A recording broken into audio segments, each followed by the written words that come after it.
Hi, I'm Jill, and welcome to a new Phonetic Sounds video.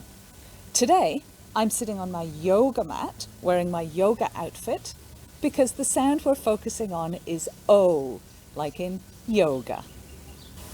So O is what we call a diphthong, which means it's two vowel sounds that are pushed together to make one sound.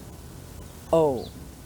So the two sounds are like in alarm, and U, like in book. So to make the sound together, we start with the schwa sound. We start with our lips and mouth relaxed, and we move towards the U sound, where our lips make a circle and make the U sound. So push them together, we go O, O, O, O. So let's have a look at some words that have the O sound in them. Boat, boat. Hotel, hotel. Oval, oval. Yoga, yoga. So here's a limerick to help you practice the sound O. There was an old man in a boat who said, "I'm afloat, I'm afloat." When they said, "No, you ain't," he was ready to faint, that unhappy old man in a boat. So O is what we call the long O sound. And yes, it's also the name of the letter O. But that doesn't mean when you see the letter O written that the pronunciation is O. So let's take a look at some spelling versus pronunciation.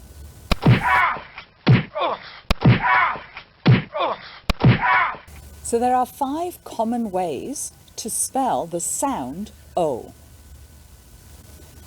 The first one is just with an O, like in no. No, no. Or with OA, like in boat. Boat, boat. Or with OW, like in snow. Snow, snow. Or with OE, like in toe. Toe, toe. Or with O followed by a consonant and then E, like in phone. Phone, phone.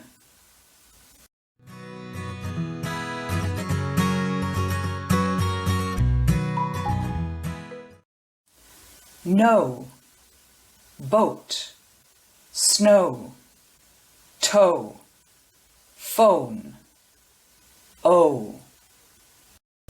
But let's get back to the sound O.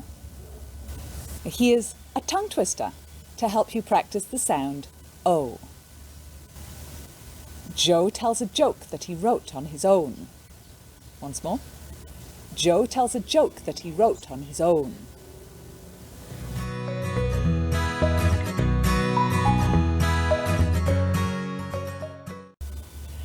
I hope you enjoyed this video and learnt a little more about the sound O in English. I'm making videos about all the individual phonetic sounds in English, and you can find them in Jill's English Pronunciation Gym, right here on my YouTube channel or on the Study HQ Cairns website. In Jill's English Pronunciation Gym, there are lots of different ways to help you practice your English pronunciation. There are limericks, tongue twisters, phonetic sounds, and more. The idea of the gym is like an exercise gym. You go regularly, work your English muscles, which will help to improve your English pronunciation and so improve your English listening. So head over to Jill's English Pronunciation Gym for a workout today. Thanks for watching this video. I'll see you next time.